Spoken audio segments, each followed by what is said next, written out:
I'd like to start our meeting with prayer, and this is from the Book of Common Prayer for the choice of fit persons for the ministry. Let us pray. O God, you led your holy apostles to ordain ministers in every place. Grant that your church, under the guidance of the Holy Spirit, may choose suitable persons for the ministry of word and sacraments, and may uphold them in the work for the extension of your kingdom. Through him who is the shepherd and bishop of our souls, Jesus Christ our Lord, who lives and reigns with you in the Holy Spirit, one God, forever and ever. Amen. I'd like to now turn it over to Dr. Matthew Price. Matthew. Thank you so much, Clayton. I am one of your two hosts for today. My name is Matthew Price, and I am the Senior Vice President for Research Data here at the Church Pension Group. And would you like to show our pictures, Jermaine? So I have been at the Church Pension Group for 21 years. I promise that picture was taken more recently than that. And I have worked on clergy data for all of that time. Before that, I was at the Pulpit and Pew project at Duke University. And the work that we do is an attempt to, in a sense, be a mirror to the church, and so that the church has a better understanding of who the clergy are. And it's been fascinating work for 21 years, and I would say gets even more interesting, actually, as time goes along. And I'm more excited today, I think, about the work that we are doing than I have ever been. Part of that excitement is also having fantastic colleagues. And so I would like to welcome to my left, the Reverend Alistair Sochus. Alistair. Thank you, Dr. Price. As Dr. Price said, I'm Alistair Sochus. I'm a data scientist here at the Church Pension Group. I haven't been here as long as Dr. Price. I joined in 2019, just a tad before the pandemic. So, and prior to that, I was actually in parish ministry. So I have a background both in data science and in theology. And my role here is really to focus on harnessing the power of big data analytics to unveil trends and patterns that are relevant to the Episcopal Church. And doing all of that, I assist Senior Vice President here, Dr. Price, in this major endeavor. And we're both very glad to be able to share with you some of the insights we found in this work. Okay, next slide, please, Jermaine. So this is the agenda today. We're going to talk a little bit about CPG's role in data collection, go through some basic clergy demographics, look at ordination receptions over the last 11 years, patterns of deployment and compensation, and sum up with some significant findings that we've been able to glean from the data analysis. Next slide. So let's take a look. Going to the next slide on CPG research and data. So we are chosen by General Convention to be the recorder of ordinations. Actually, in the canons, just called the recorder. And a lot of ecclesiastical events are reported to us faithfully by the diocese. Obviously, all the ordinations, receptions, moves around the church. But we've also were asked in 2018 to collect data on race, ethnicity, gender identity, and sexual orientations. And we have worked closely with people throughout the church to encourage all clergy to go in to the mycpg.org website and to provide us with that data. As of today, roughly 41% of clergy, active clergy, have shared that data with us, for which we're grateful. But this is an ongoing process. And so if you or somebody else that has not been able to do that yet, we really encourage you to do that. And we will obviously again, be encouraging all newly ordained clergy to provide that data, because this is not a one-off study that we're doing. This is a sort of part of this process of the church understanding itself today, understanding itself 5 years from now, and 10 years from now. Now, we combine that data, sort of what Alistair was talking about. Part of the magic of data analysis is to take other data that we get as a benefits administrator, age, gender, compensation, employment, dependence, and bring that together to create a rich picture. Now, today, we won't be able to tell you everything that's out of this data because we only have a limited amount of time. So these will be some highlights of what we have found. But again, this is part of this is not a one-off, this is not like a survey. This is more like a census. And so we will be renewing this data and looking as we go forward of what's happening among the clergy. So next slide. So as I mentioned, General Convention in 2018 there were a series of resolutions, 4 resolutions that asked to collect and report new data.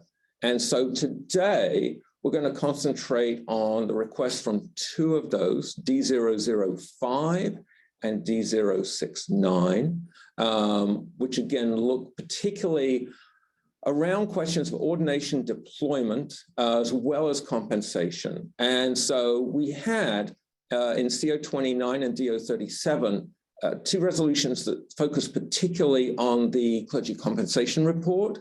And if you go to our website, you can see the 2021 report where we basically carried out the requests from those 2 reports. And we'll touch on some of that today, but that report is very detailed online, it's interactive, and so I strongly recommend you looking at that. But as I say, today, we're going to concentrate on those first 2 resolutions. Next slide, please. So I'm going to hand over to Alistair to take you through some of the key demographics, again, reporting both data that we have on sort of everyone, but also a lot of the data which comes from that 41%.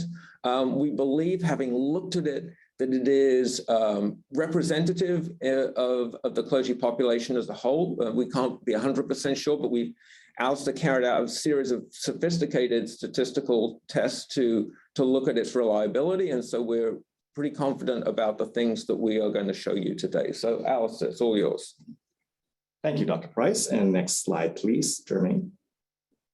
So we'll start with the big picture here. You have some questions about how many active clergy do we have in the Episcopal Church, both domestic and non-domestic. So this is showing you in each bar the 3 orders of ministry. So first you have priests, then deacons and bishops, and their gender ratio. So you can see, but priests about 60% male, 40% female. But the key takeaway really is, as you can see by the colors, deacons are overwhelmingly female compared to the other orders of ministries. Next slide. And then, so Dr. Price mentioned about the 41% response rate. This slide, we're talking about that 41% here of the active clergy that responded to us. And in each bar, again, you have the 3 orders of ministries: priests, deacons, and bishops. And then the whole bar in each case is 100% of the active priests that responded, 100% of the active deacons that responded, and bishops that responded. And then we look at their distribution by race and ethnicity. So first off, as you can see, bishops are more diverse by race and ethnicity than priests. And then deacons are actually the most diverse group. And Jermaine, please, next slide. We also collected data on sexual orientation, and based on our responses, here you see, again, the 3 bars representing the 3 orders of ministries, and each representing 100% of the active respondents in each order. So as you can see, bishops as a group tend to be less diverse in this case in terms of their sexual orientation, while priests are the most diverse of the 3 groups in terms of their sexual orientation. Next slide, please. We also asked clergy to give us their gender identity. Just for a little background, this is for gender identity as a self-identified category other than the traditional male and female. People can select male or female, but they can also select other categories. So based on this analysis, 2% of our active clergy identified as having multiple genders, non-binary, and other categories. Next slide, please. And now I'll take you to another layer of information. As Dr. Price said earlier, we have just by nature about being the church pension group and the recorder of ordinations, we already have other data on all clergy, and we're going into that and then combine that with what we have recently collected. So next slide, please. Here we're looking at ordinations, receptions, and consecrations by gender from 2010 to 2021, so roughly a decade. And for ordinations, by that we mean the ordinations, the diaconal ordinations of transitional and vocational deacons. And the transitional deacons eventually will become priests. For receptions, that means clergy that are received from other parts of the Anglican Communion or from other denominations that are in historic succession. Consecration refers to the ordination of bishops. And as you can see here, 55% of the priests ordained roughly in the last decade were male versus 45% female. And then again, more deacons ordained in the last decade or so than male deacons, more female deacons than male deacons. And then for bishops, about 31% of the bishops consecrated during that period were female bishops. Next slide, please. And here, what we're looking at is like the last slide, we gave you all the available information on all the clergy within that time period. And here, we then just look at of the 41% that were ordained, received, or consecrated from 2010 to the end of 2021, and we look at them by race and ethnicity. And as you can see, we found it interesting that, again, with the 3 bars representing the 3 orders of ministries, when we look at bishops, the last bar there, you see 80% white clergy and 20% clergy of color. So that means like 20% of the bishops consecrated during that time period were clergy of color versus deacons and priests ordained in the same period, which is much less by 5 to 6%. Next slide, please. We also looked at the ordinance and the bishops consecrated by sexual orientation. And during that same period, we can see, so you can see here, take-home messages, just looking by the colors, you can see bishops are significantly less diverse in their sexual orientation than either priests or deacons. Next slide, please.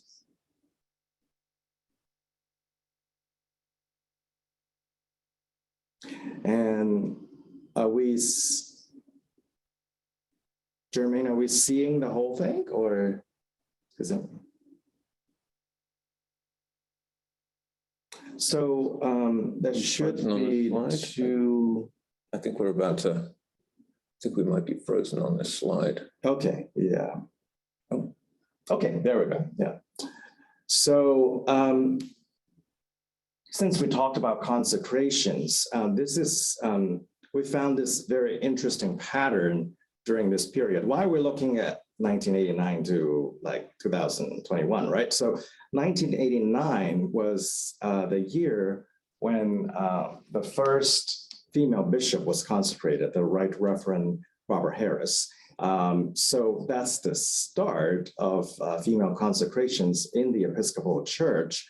So when you look at the left, that from 89 to 2015, about 26 years, during that time, only 9% of the bishops consecrated were female, and 9% within that longer period translates to 22 bishops. But when we looked at just a 5-year period, so from 2016 to actually 2021, and during that period, we saw that almost half of the bishops consecrated were female, 47%.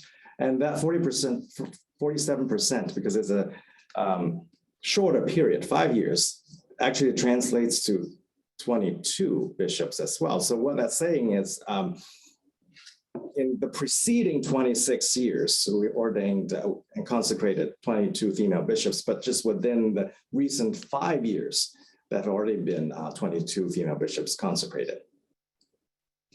Next slide, please. And now I'll turn to Dr. Price to talk to us about clergy deployment. Thank you very much, Alistair. So we're going to talk about deployment. I think we're going to narrow the sort of populations slightly. We're very much going to be talking about active. We're going to be talking about active clergy and their patterns. And also for this part of the analysis, because of certain levels of data detail that we can get to, we're going to talk about active domestic clergy. And so when we showed overall, we showed 13% of clergy are clergy of color. That's partly larger because also we have a significant clergy of color population in non-domestic. So this time it's 12% if we're just looking at domestic. So let us go to the next slide. So this is roughly sort of how the active clergy positions break out. Most commonly people are solo rectors. Then there's assistant clergy of various types. Specialty minister is people who work in seminaries, dioceses, schools, hospitals, again, basically beyond the parish. Senior rector being somebody who has themselves and is in charge of another cleric. And when we say active clergy, we mean that clergy who are not retired, employed, being paid, with assessments obviously being paid on that. So that is this population. Next slide. So within that context, there's very different, we sort of found two kind of tracks, and we're, again, due to sort of time constraints, we're not going to talk about everything today, but we did just want to talk about sort of the two models that we find, and they have different tracks, and then they have different compensation outcomes, and also different demographics. So in what we term the sort of the traditional model, that is not actually now the majority of clergy, people work full-time, clergy work full-time, they work for a single employer. That could be a parish or outside a parish in a seminary or a diocese, worked exclusively inside tech. wasn't a temporary supply interim position. And pattern was that compensation will gradually increase over time. But in the emerging model, which is now over half of clergy, employment is often part-time, multiple employers. So it could be full-time, but it's 2 or 3 parishes. People work outside tech as well as inside the church. Services interrupted, people who do series of interim appointments. And then also as a result of that, compensation is not necessarily linear. So yeah, so it's again, and that's roughly when Alistair calculated that about 56% of clergy are in that emerging model. That's not non-retired clergy under retirement age. So next slide, please, Jermaine. So let's look at a classic, let's look at an instance of the emerging model, one of those characteristics, which is part-time. And so if you look at the, you can see 28% of female clergy are part-time as it goes 20% of males. So it's more likely, high probability of female clergy being part-time. Next slide. Sorry, next click, sorry. You can see that clergy of color are slightly more likely, again, to be part-time than white clergy. And next bars, click again. And also that LGBTQ plus clergy are slightly more likely to be part-time than heterosexual clergy. So the differences are not huge, but there is a pattern there in terms of who is more and more likely to be part-time. Next slide, Jermaine. So let's look at sort of one of those examples of very much a traditional model clergy who become senior rector. These are, parishes that can afford more than one cleric.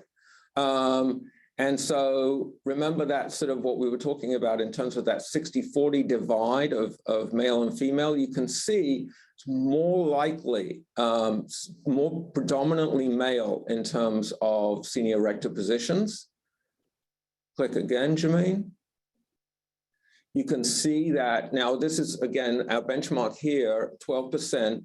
So if it was completely evenly distributed, you would see basically 88% white clergy, 12% clergy of color, but in fact, you see 91% white clergy and 9% clergy of color. Next.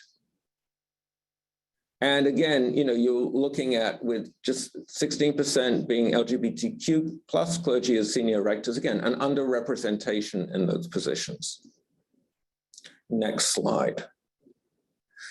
So now let's look at another example, again, still traditional model, but sort of non-parochial, what we call sort of specialist ministry positions. Again, people, seminary faculty, people who work in dioceses, hospital chaplains, school chaplains, again, outside the parish structure. And so it is much more even, male, female. You can see roughly sort of close to 50-50. So click again. Again, now back to that 12%. So here we have 20% clergy of color in these non-parish positions, as against if it was exactly proportional, you would expect 12%. So disproportionate number of clergy of color in these specialty ministry positions. And click again. And then roughly closer to proportional in terms of LGBTQ plus clergy and heterosexual clergy.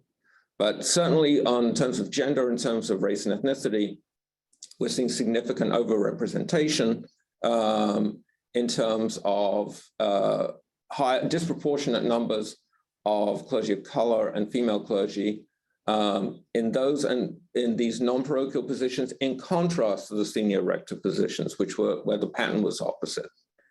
So next slide, Jermaine. So now we're going to talk about compensation. I'm going to hand this back to Alistair. Thank you, Dr. Price. Next slide, please, Jermaine. So when we talk about compensation, we need to put it in the context of a trend.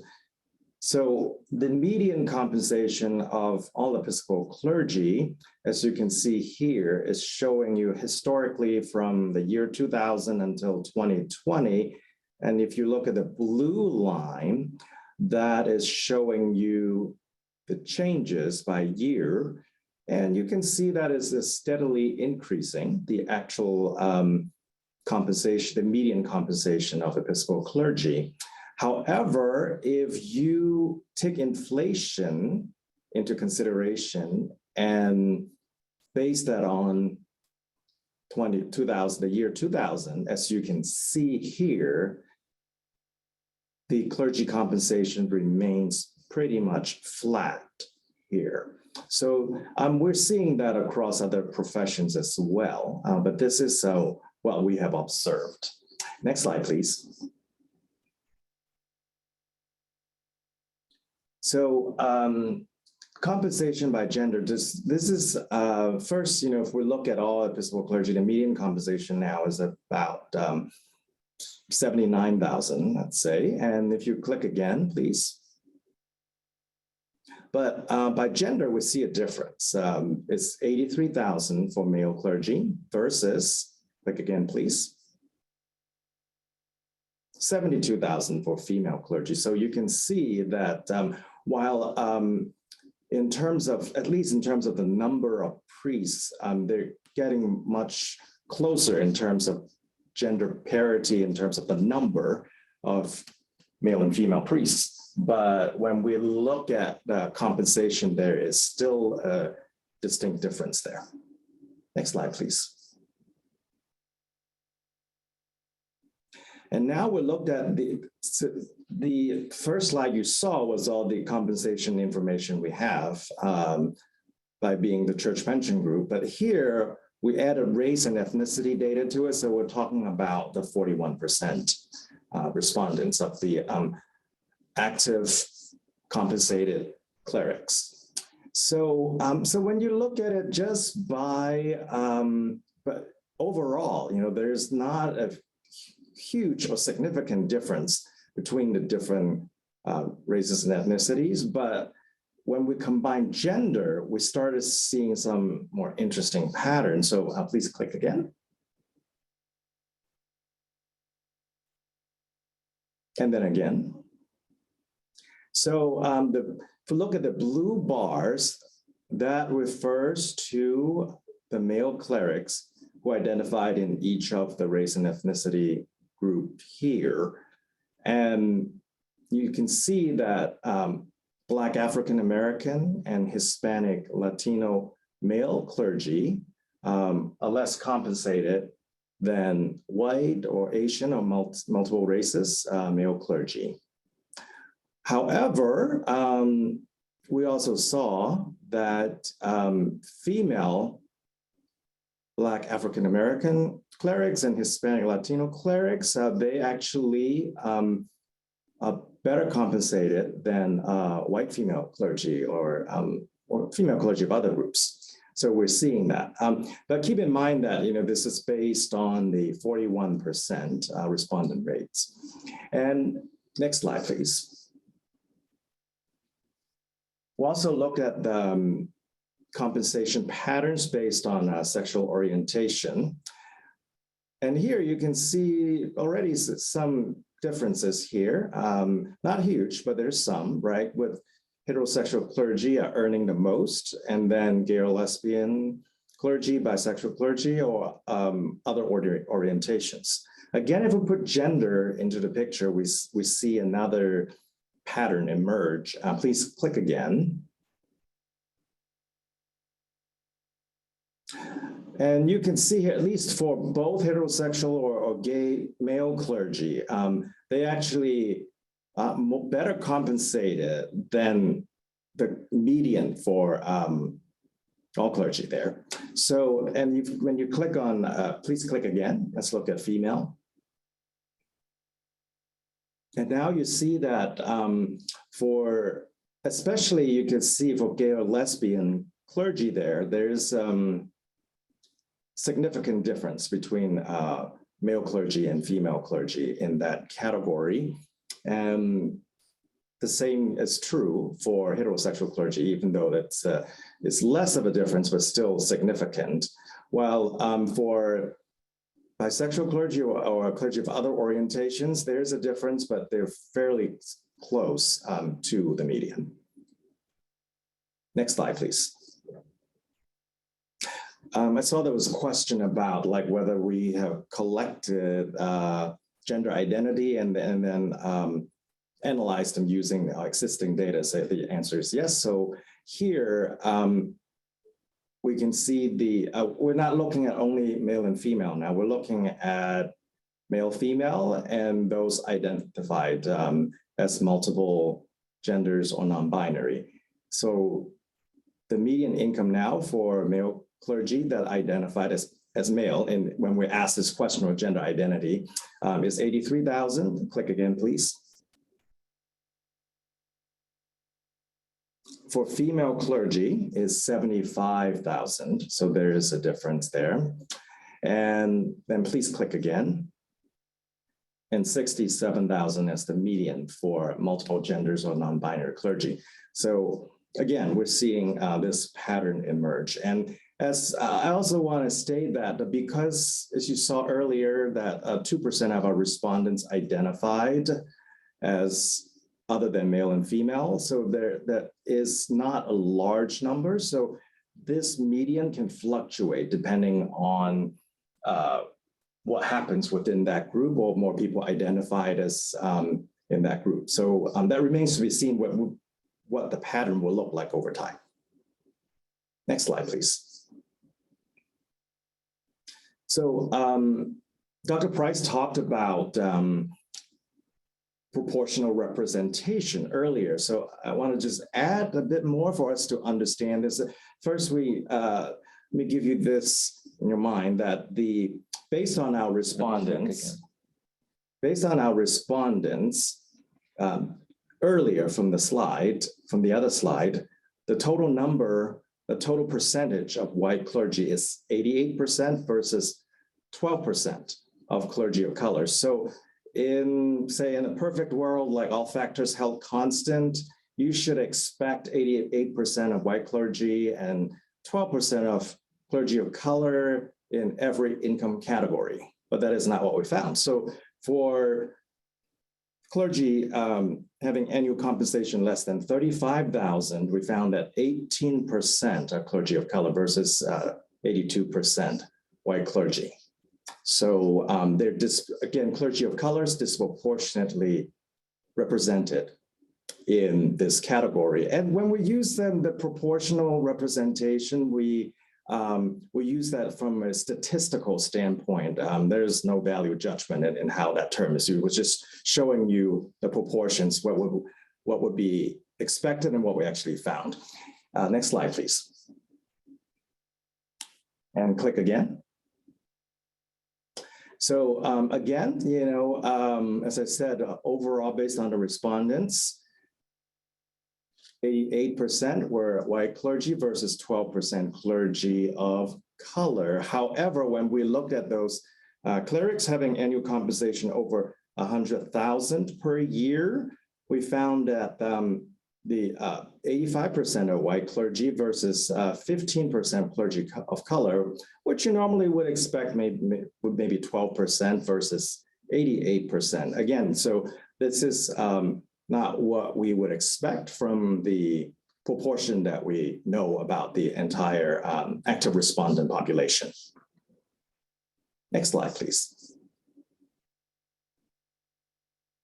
So since we talked about the high earning clerics and while success in ministry is not measured by compensation, clergy in the Episcopal Church are not compensated equally.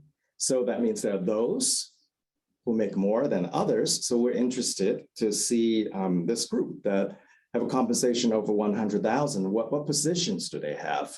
And then we found, interestingly, there is a difference between white clergy that make over 100,000 per year versus clergy of color who make over 100,000 per year. So I'd like to draw your attention to in there are two donuts here, donut charts. I'd like to draw your attention to the orange part of it and the green part. So the green part refers to senior rector. A senior rector is a rector in a multi-clergy parish. That's our definition here. So we found that of white clergy that make over 100,000 per year, 30% of them are senior rectors, but for clergy of color, only 18%. However, when we looked at specialty ministers, which means the clergy who minister outside of the parishes, such as in dioceses, in chaplaincies, or different hospitals and other settings as well, that's in that group. So 23% clergy of color, while for white clergy, it's 18%. So, like almost mirror image, but not quite. As you can see, that there's a difference there. Next slide, please. So one of the things that we're seeing is that as clergy move through their career, we're seeing some tendencies, not rigid, but definitely tendencies for clergy to move on different tracks. So if we go back and we think about, well, who are those senior rectors, occupying some of the larger parishes, senior rector in a larger parish, they do tend to be more likely to be male, more likely to be white, more likely to be heterosexual. And then if we look particularly at clergy of color, greater tendency to be outside the parish in seminaries, dioceses, other positions. And again, if we look at the higher earning positions, as well as we saw greater likelihood of being again in a diocesan position or in a non-parish setting. So we do see these quite distinct tracks. It's not to say that people don't cross back and forth, but we certainly feel like we're seeing that tendency. Next slide. We see it somewhat, and again, if we added gender to this would be even more true.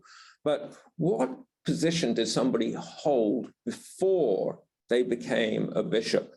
And with clergy of color, it is slightly more likely that they will, their job before becoming a bishop will be outside the parish, roughly 50-50, whereas for white clergy, it's 60-40. And then when Alistair kind of dug deeper, which we don't have,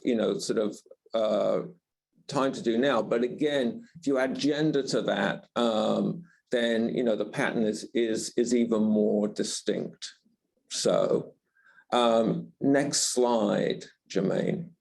So what are kind of the key takeaways that we have found looking at this data? And again, it's not sort of exhaustive in terms of every topic, but certain things sort of really did, we found really kind of intriguing. So let us go to,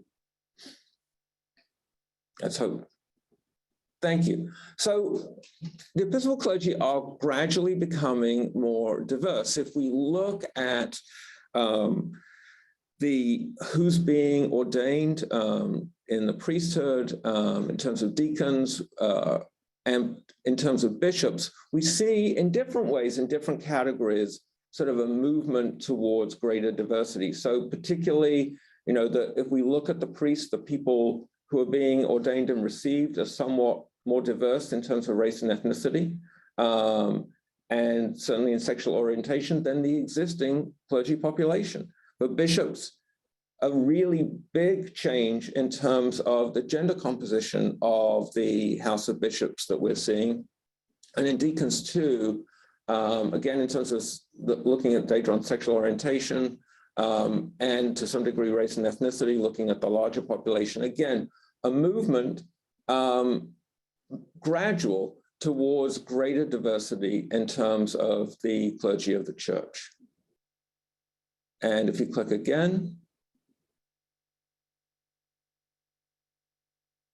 So yes, so that sort of startling statistic that it took from 1989 to the end of 2015 for the church to consecrate 22 female bishops.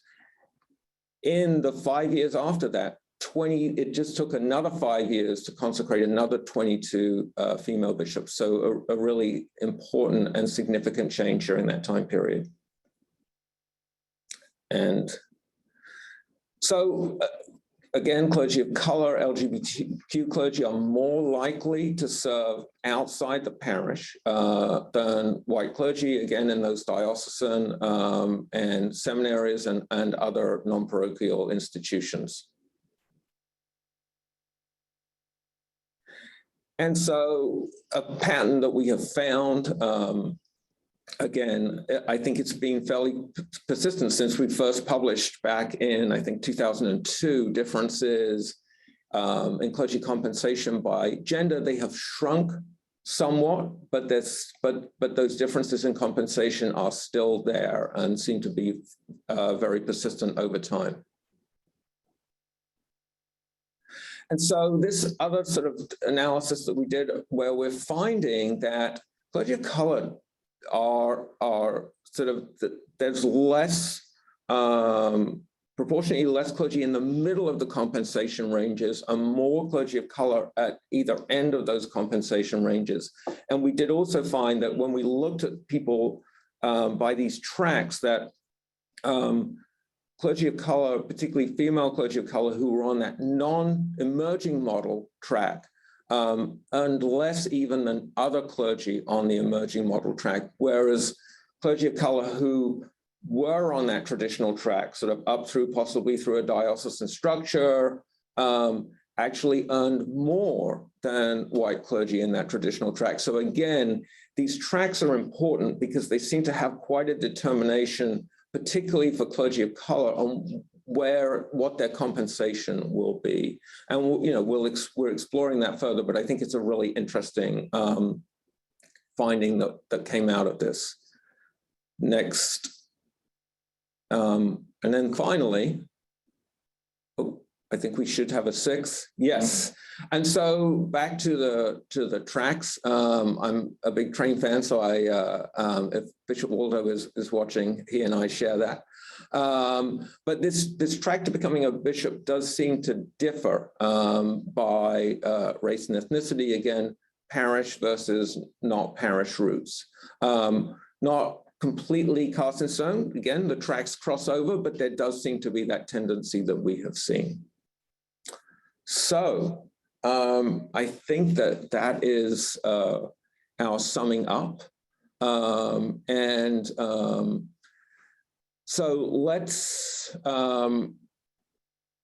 that's our important disclosure. I think, Alistair, you should have. I've been monitoring some of the questions. Yeah, so let's see if we do have 15 minutes, which was about what we wanted for answering some of your questions. And even if we can't answer them today, we will do our best to answer any questions that we're not able to get to. Indeed, yeah. So I'll field the questions, and the first one's for Dr. Price, of course. There's a question concerning the impact of geography on clergy compensation, and we've done some work on that. Yes. So very interesting question. We do find, if you go to the clergy compensation report, it's actually split up by province. And it is true that that compensation does tend to be higher in the sort of what I have called the Excella corridor, sort of down through those dioceses on the East Coast, but also a lot of larger parishes that are in Province 4, so the southern diocese, and through Texas. And so you're right. I mean, geography actually has a significant influence on the size of a congregation, and then that has an influence on compensation levels. And we do find that there is a higher proportion of clergy of color in the Northeast. And so that may also somewhat play into that. Now, with 41% respondents, once we start breaking this down to sort of province level, some of the numbers get small. And so ideally, as we keep and working with our friends to increase the response rate, we would love to get down to that level of detail to be able to say, okay, let's look at race and ethnicity, but let's also at the same time look at geography. I think that's a really interesting question, and thank you for that. Indeed. The next question is about whether we've included interim clergy and bivocational clergy in our analysis, and the answer is yes. If they have provided their demographic data to us, they're included in the talk we have just done now. Of course, all of them would be included in our ordination data as well. And they're part of that 56% interim clergy and bivocational, part of that 56% of that emerging model. Indeed. Mm-hmm. And we have a few questions actually on this topic, and you and I have talked about that before, is this potential shortage of clergy because of the number of ordinations versus retirements, the entrance and exits, that differential, and whether that would translate into clergy shortage in the future. Complicated question. Thank you for that. And it's something that we do look at. Here, I think, is the part that is tricky, and we spend a lot of time talking with our friends in the Transition Minister's Office. If you looked at it in aggregate, so yes, you do have more retirements, roughly 400 a year, than ordinations, around 250. But we also know that there is a gradually declining number. If you look at our compensation report, you can see there's a gradually declining number of full-time clergy positions too. And so, but the other part of it, so maybe you could say that that balances itself out. But the tricky part is that, you know, we don't all live in the same place. So one part of the country may be experiencing a significant number of openings without clergy to fill them, and other parts of the country might still be feeling that they have more clergy than they have positions for. And I think it is harder. One of the things that our friends, the transition ministers, have shared is that I think particularly since COVID, people really feel like they're rooted in their communities. They have families to care for. They may have elderly parents to care for. And so they feel like some of the mobility that will be able to, you know, surplus of clergy here could go to where there's a clergy shortage here may not be happening. So in aggregate, we can do the analysis and say it looks okay, but locally on the ground, it may well feel very different. So, but something that we do monitor very carefully, absolutely. Indeed, yeah. And we have some questions also, you know, in terms of ordination, average age at ordination. I invite you to especially look at the annual report on our website. And there's also the questions concerning whether some of this data would be available that they could view. We have actually a clergy compensation website with some of these variables that we've looked at. So Jermaine, are you able to put the link of the clergy compensation report? Jermaine did that. Oh, okay. Jermaine was ahead of us. Oh, great. Yeah, thank you, Jermaine. And then the annual report as well, if you could put a link to that, that will give you the average age analysis on the ordinance. Yeah, the average age of the ordinance, which is around sort of mid-40s, has stayed remarkably stable for at least over 20 years.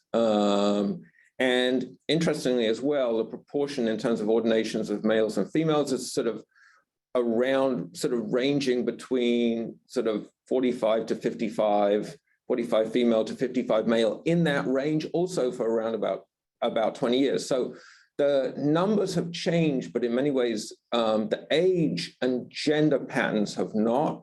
I think where we see changes is, again, in terms of race and ethnicity and LGBTQ+, that we certainly see changes over the last 10 years, important changes. Indeed. And there's a request to define senior rector. So I can define that more clearly. By senior rector, we don't necessarily mean the number of years they've served, even though could be a correlation. It simply means in a multi-clergy parish, a parish that employs more than one clergy, more than one paid clergy, the higher paying one or the highest paying cleric is called a senior rector. Right. Because it's a compensation-based analysis. Yeah. And we also do have sort of positions, but not every single one. So we've surmised, but a lot of places, this is the rector, this is the associate or curate or assistant. We're kind of using assistant as a catch-all term for clergy, and that cleric could be, priest, deacon, who is sort of under that person who has defined themselves as the rector. Yeah, indeed. So we still have a lot of interesting questions, as Dr. Price said. If we don't get to you, we'll be able to answer that separately, either directly to you or in a different format as well. So there's some questions about the sample size of deacons. I can speak to that. So in the ordination statistics, we have that of all deacons, because in the role of the recorder of ordinations, we have that data. So in terms of the active, because the attempt here is to look at compensation pattern. So we need to keep that consistent with how we define active with priests and bishops. And that means they're in compensated positions, and we know that they exist. And we have some of the data surrounding these different factors to analyze them. So we do have other data from deacons as well, whether they are compensated or not. And we look forward to also sharing that in the future as well. Yeah, our response rate from the active deacons is actually really excellent. It's actually higher than looking at those numbers. It looks like it was higher than for priests. So it was great. But deacons as a whole, it was not that dissimilar. And so we encourage everybody, every cleric, to give us their information. So again, we want as full a picture as possible, and we'll work with anybody to get the word out that,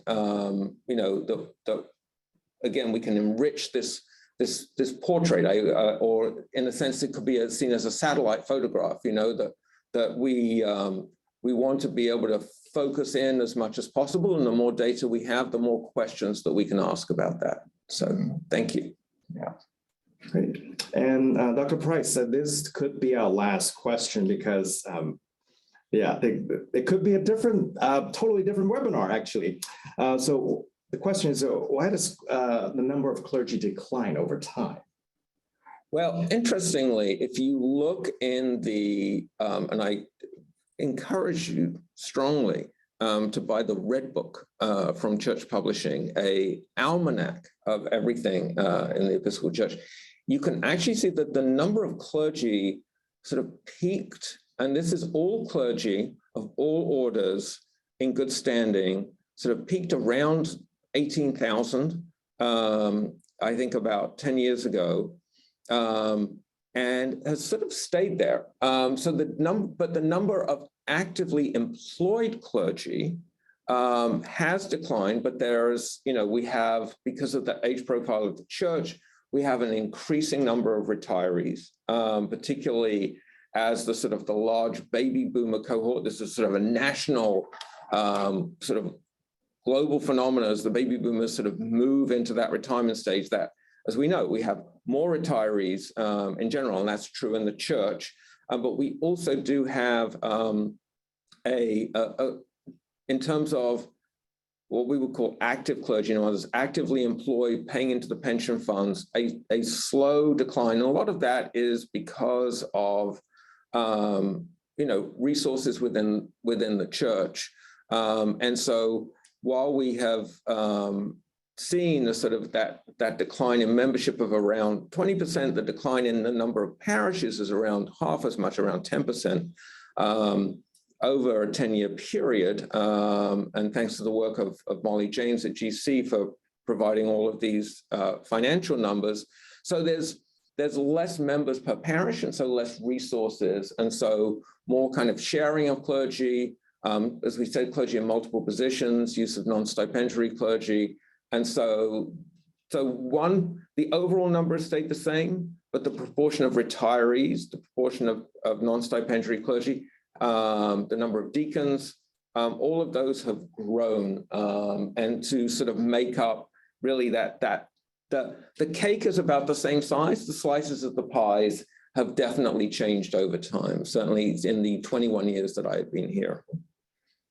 But yes, an important, as you say, could be another webinar altogether. So, indeed. And on that note, Dr. Price, do you have anything to add? Would you like to close us? Well, thank you. I would just say that, you know, it's honor and a privilege to be able to tell what I see as telling stories. I think that, you know, every ordination, reception, every consecration, everything that we see is someone's story. And we're trying to, as much as we can, faithfully tell that story back to you, and then also to be out, you know, with you when we can.